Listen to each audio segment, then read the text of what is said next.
ஜனவரி 11 பிற்பகல் 1:30 மணிக்கு இட்லி கடை சூப்பர் ஹிட் திரைப்படம்.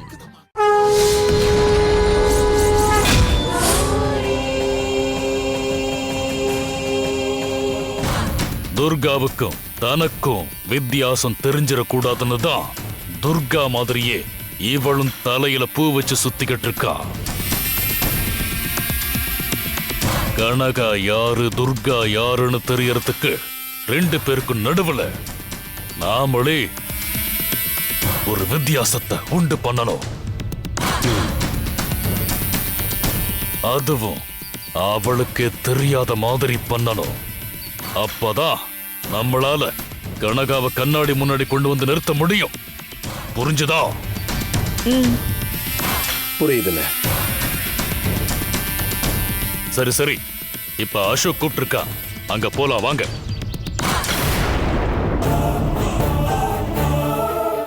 எல்லாத்தையும் இங்க எடுத்து வச்சாச்சா அசோக்? சரி. தோ பெரியப்பா வந்துட்டார். பெரியப்பா,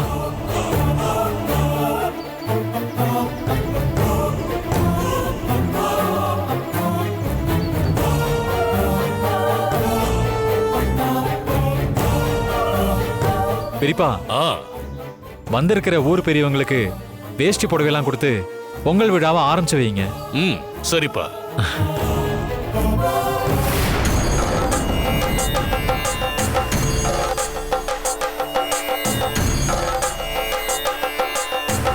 அண்ணே ஆரம்பிங்கண்ணே. அகிலா கொடு. ஐயா வணக்கம்.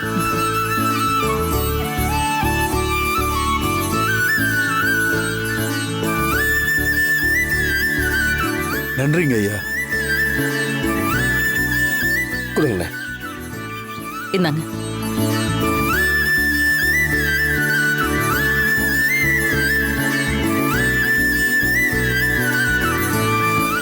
அசோக், பெரியப்பா, எனக்கு லேசா தலை வலிக்கிற மாதிரி இருக்கு. அதனால தலைப்பொங்கல் கொண்டாடுற நீயும் துர்காவும் சேர்ந்து உங்க கையாலேயே பரிசு கொடுங்க. சரிங்க பெரியப்பா. அகிலா போலாமா? அம்மா எங்க இருக்கு? வாடா பாத்து.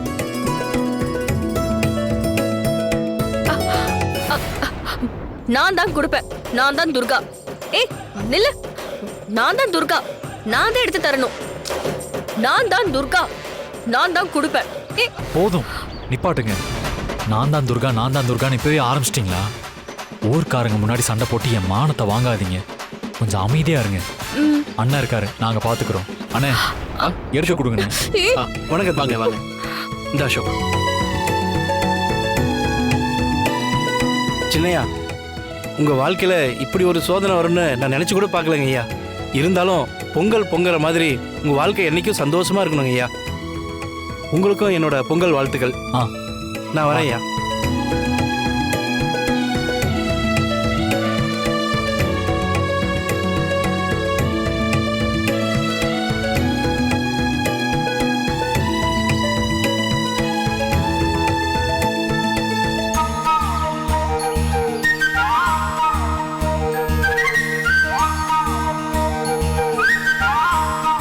தாயி, உன் பேர் என்ன? துர்கா. உங்க பேரு? துர்கா தான்.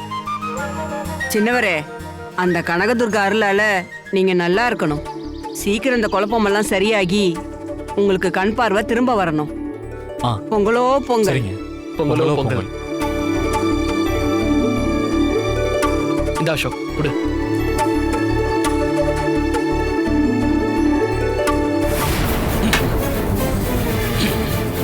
ஒரு சின்ன விஷயம் கண்ண அசைச்சு கூட காமிச்ச, அத கூட உங்களால செய்ய முடியல.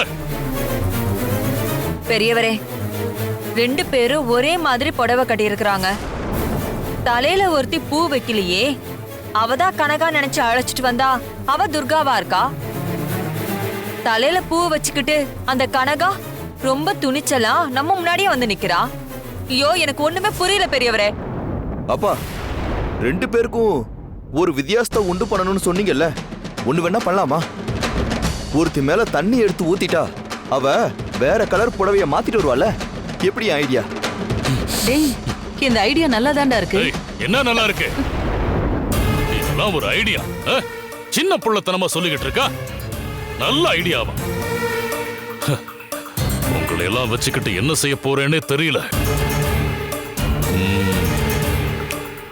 இந்த விஷயத்தை நானே பாத்துக்கிறேன்.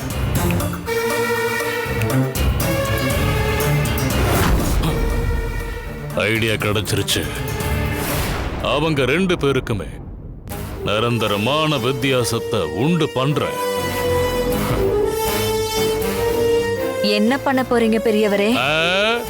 முன்னாடியே சொன்னா எதுவும் நடக்க மாட்டேங்குது.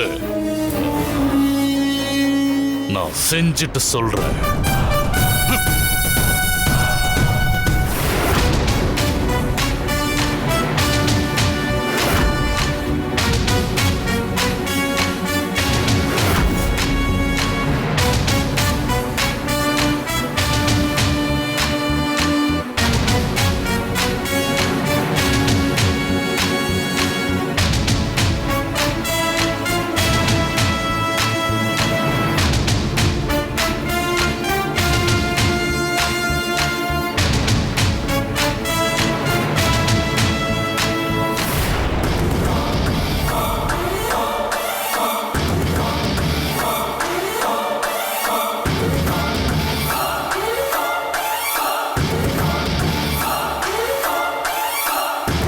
என்ன மேடம், துர்காவையும் கனகாவையும் அப்படி பார்த்துட்டு இருக்கீங்க?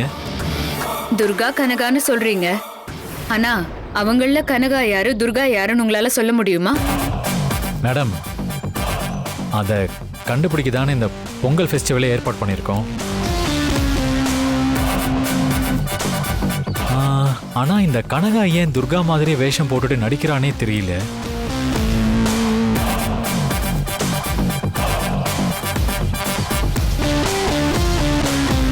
சரி மேடம், துர்கா யாரு கனகா யாருன்னு கண்டுபிடிக்க நாம இப்ப என்ன பண்ண போறோம்? அதை சொல்லுங்க ஃபர்ஸ்ட். சொல்ற அசோக்.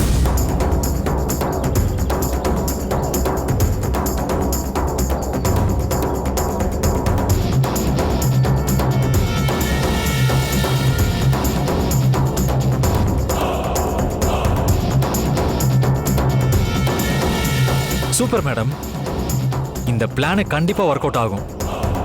சரி வாங்க, விளையாட்டு போட்டி நடக்கிற இடத்துக்கு போலாம். வாங்க.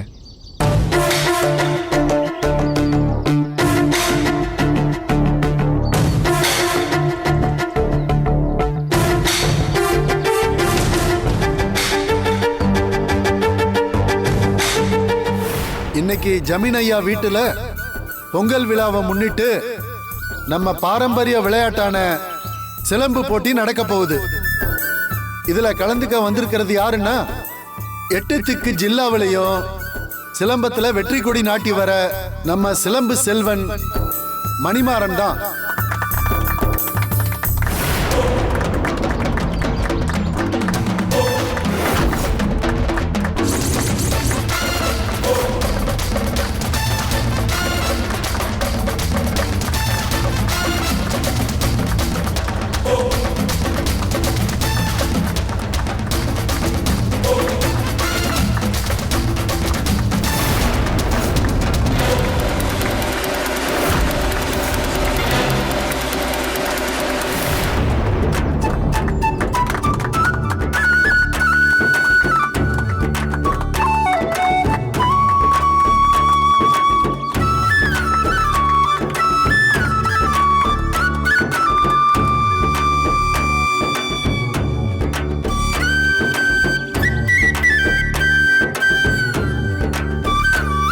ஆகா ஆகா ஆகா, நம்ம மணிமாறன் கம்பு சுத்துற அழக பாத்தீங்களா?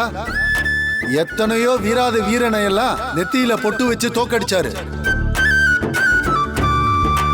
இந்த வீராதி வீரரை எதிர்த்து ஆட போறது யார் தெரியுமா?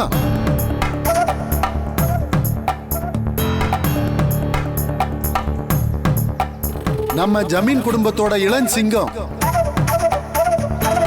அழகா பூனை மாதிரி சாதுவா இருப்பாரு, ஆனா பாஞ்சா புலிதான். சிலம்பம் மணிமாறனா இல்ல நானான்னு ஒரு கை பார்க்க வராரு நம்ம சின்ன ஜமீன் தேவா ஐயா.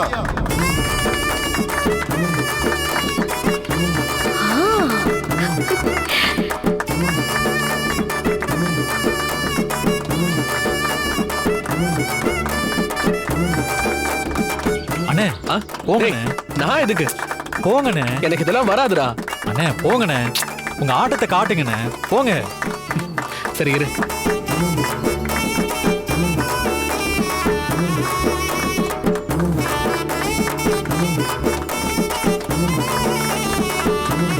இந்த சிலம்பு போட்டியில நம்ம ஊர் முறைப்படி இந்த கிண்ணத்துல வச்சிருக்கிற கரும்புள்ளி செம்புள்ளி மைய சிலம்பு குச்சியால தொட்டு எதிராளி நெத்தியில வைக்கிறவங்க ஜெயிச்சவங்களா அறிவிக்கப்படும். அடுத்து துணை காவல் கண்காணிப்பாளர் நந்தினி அம்மா அவர்கள் இன்று நடக்க இருக்கிற விளையாட்டு போட்டிகளை தொடங்கி வைப்பதற்கு சிறப்பு விருந்தினரா இங்க வந்திருக்காங்க. அவங்கள ஜமீன் ஐயா சார்பாகவும் இந்த ஊர் மக்கள் சார்பாகவும் போட்டியை தொடங்கி வைக்கும்படி பணிவன்புடன் கேட்டுக்கொள்கிறேன்.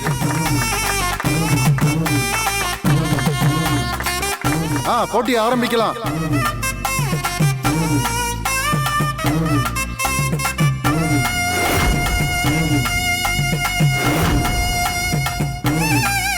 மேடம், கண்ணு தெரியாம நடிக்கிறதுனால இன்னைக்கு களத்துல இறங்க முடியாம போயிடுச்சு.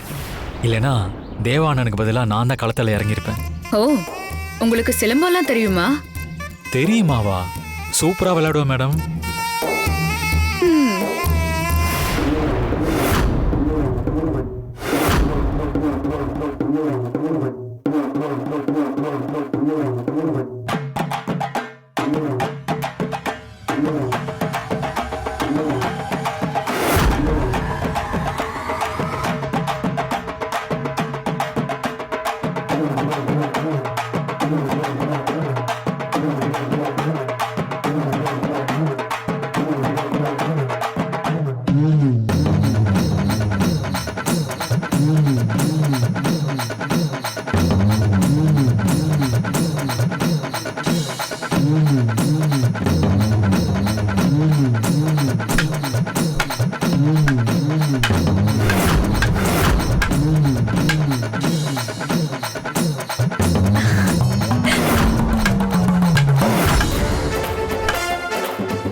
அடி அடி.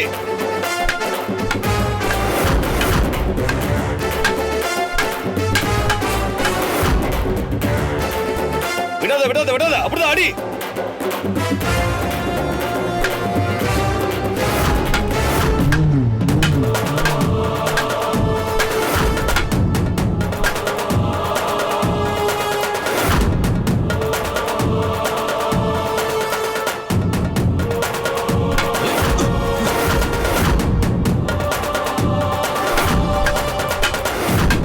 சுத்து சுத்து.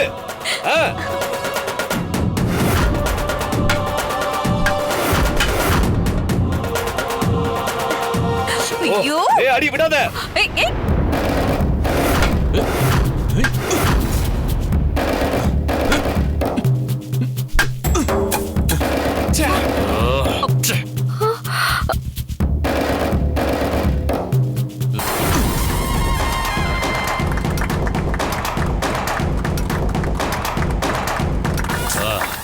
விளையாட்டு தானே.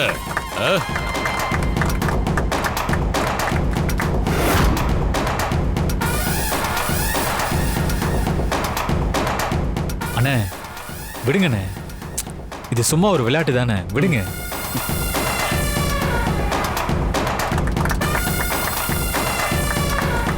அடாடாடா, மணிமாறன் இந்த போட்டியிலையும் வெற்றி வாக சூடிட்டாரு. சின்ன ஜமீன மணிமாறன் தோக்கடிச்சிட்டாரு. அவருக்கு இந்த ஊர் மக்கள் சார்பாகவும் ஜமீன்தார் சார்பாகவும் வாழ்த்துக்களை தெரிவிச்சுக்கிறேன்.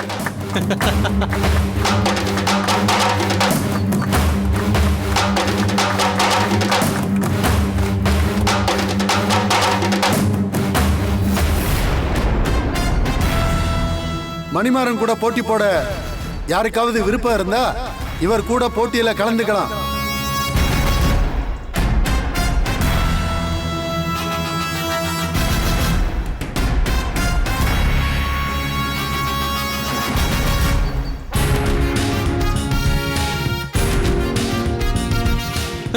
என்ன யாருமே இல்லையா? என் கூட விளையாடினா தோத்துருவேங்கிற பயமா?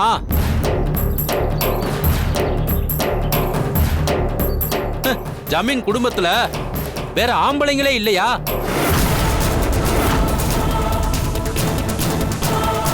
ஏய் ஏய், என்ன வார்த்தை? ஏய் என்னப்பா ஏன் இப்படி பேசிட்டு இருக்க? யோ சும்மா இரியா. ஒருத்தனை மட்டும் ஜெயிச்சிட்டு நீங்க கொடுக்குற பரிசை வாங்கிட்டு போக நான் என்ன சொம்பேன்னு நினைச்சீங்களா? நான் வீரன். என்னை எதிர்த்து எவனும் போட்டி போட இங்க யாருமே இல்ல. அவன அசோக், மேடம், நான் அவன் கூட சண்டை போட போறேன். கோவப்படாதீங்க அசோக். இந்த நேரத்துல நிதானம் தான் முக்கியம். இல்லனா நீங்க நடிச்சிட்டு இருக்கிற விஷயம் ஊருக்கே தெரிஞ்சிரும். அதோட நம்மளோட இலக்கு இவனை ஜெயிக்கிறது இல்ல, கனகா யாருன்னு கண்டுபிடிக்கணும். அதான். அசோக், இவனை நீங்க தானே வர வச்சீங்க. ஆனா இவன் எப்படி பேசிட்டு இருக்கான்? அதான் எனக்கு ஒன்றும் புரியல மேடம். ஜமீன் வீட்டு ஆம்பளைங்கள்லாம் பேசாம புடவைய கட்டிக்கங்க.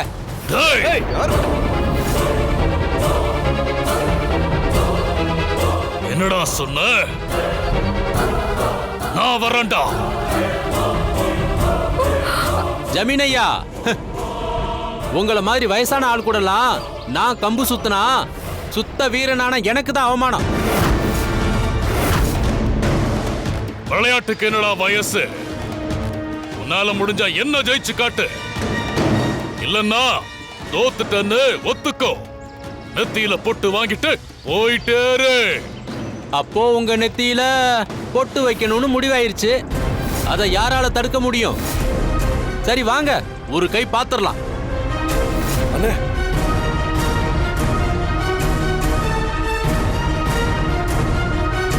ஏன்னா என்னோட லெவல்ல இருந்து இறங்கி சண்டை போடுறேன். அதனால உங்க கூட விளையாடுறதுக்கு ஒரு கண்டிஷன் இருக்கு. என்ன கண்டிஷன்? உங்க கூட சிலம்ப ஆடணும்னா நான் கண்ணை கட்டிட்டு தான் சிலம்ப சுத்துவேன். பரவாயில்லையா? வாடா.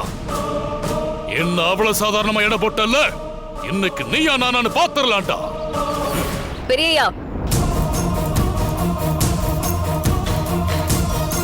இவன மாதிரி கேவலமானவன் கூட சண்டை போடுறது உங்களுக்கும் நம்ம ஜமீனுக்கும் தான் அவமானம். இவன் பொம்பளை கையால அடி வாங்கணும். அப்பதான் இவன் திமிர அடங்கும். அதனால நானே களத்துல இறங்குறேன்.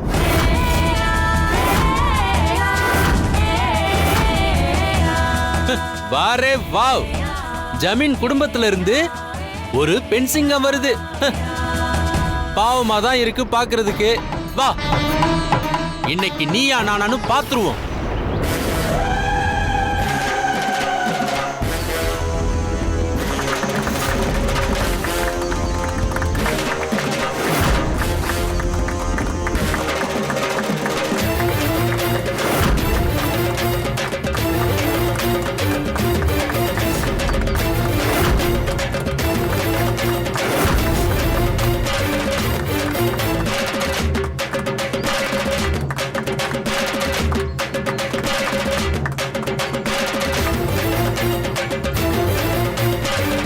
பரவாயில்லையே, எல்லா வித்தையும் கத்து வச்சிருக்கான். ஜமீன் மானத்தை காப்பாத்த இவன் இறங்கி ஜெயிச்சா போதும்.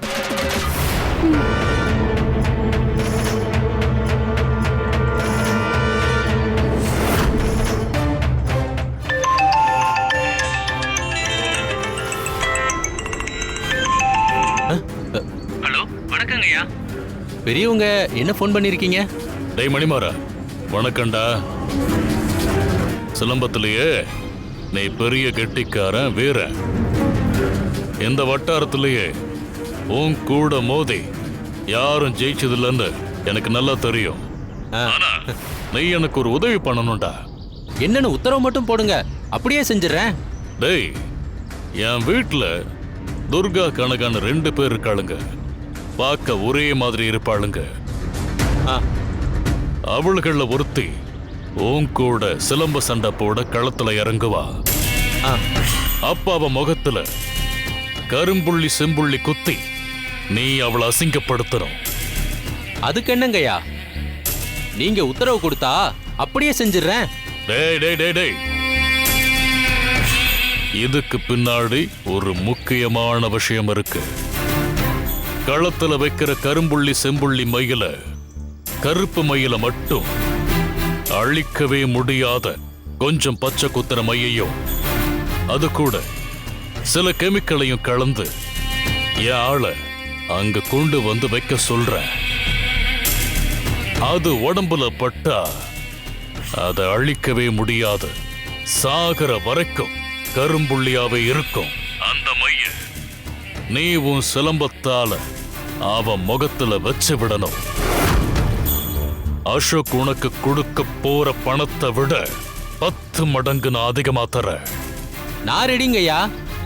ஆனா ஜமீன் வீட்டு பொம்பளைங்க களத்துல இறங்குவாங்களா? அதுக்கு நான் ஒரு ஐடியா சொல்றேன். சொல்லுங்கய்யா. அசோக்குக்கு கண்ணு தெரியாதனால முதல்ல உன் கூட தேவா தான் மோதுவான். அவனை நீ ஈஸியா ஜெயிச்சிடுவ. அங்க தேவாக்கு வைக்கிற கரும்புள்ளி ஈஸியா அழிக்கிற சாதாரண மையாதான் இருக்கும். ஆனா துர்காவோ கனகாவோ களத்துல இறங்குனா அவளுக்கு வைக்கிற மையே நான் சொன்ன மாதிரி கெமிக்கல் கலந்ததாதான் இருக்கும். அதை அழிக்கவே முடியாது. இத நீயும் தெரிஞ்சுக்கணுங்கிறதுக்காகத்தான் நான் உன்கிட்ட சொல்றேன். அப்புறம் என் மகன் அர்ஜுன் இந்த விளையாட்டுல எல்லாம் ஆர்வம் காட்ட மாட்டான். அவனுக்கு அப்புறம் ஜமீன் குடும்பத்துல வேற ஆளே இல்ல. அதனால நீ ஜமீன் குடும்பத்துல என் கூட மோதிரத்துக்கு வேற ஆம்பளையே இல்லையான்னு ஈகோவை தூண்டுற மாதிரி கேவலமா பேசணும். அத பார்த்து கனகா துர்கான்னு 2 பேர்ல எவளாவது ஒருத்தி களத்துக்கு வருவா. அப்ப நான் சொன்ன மாதிரி அவ முகத்துல அழிக்கவே முடியாத அந்த கரும்புள்ளிய குத்தி விட்டுரு. அப்படியே செஞ்சிருங்கய்யா. இவளுக்கு 2 பேரும் ஒரே மாதிரி இருக்கிறதாலதான் அந்த கனகா நடிச்சு என்னை ஏமாத்துறா. 2 பேர்ல ஒருத்திக்கு முகத்துல கரும்புள்ளிய குத்திட்டா அதுக்கு பிறகு துர்கா யாரு கனகா யாருன்னு நான் சுலபமா கண்டுபிடிப்பேன். அதுக்கப்புறம் அவ கதையை முடிக்கிறேன்.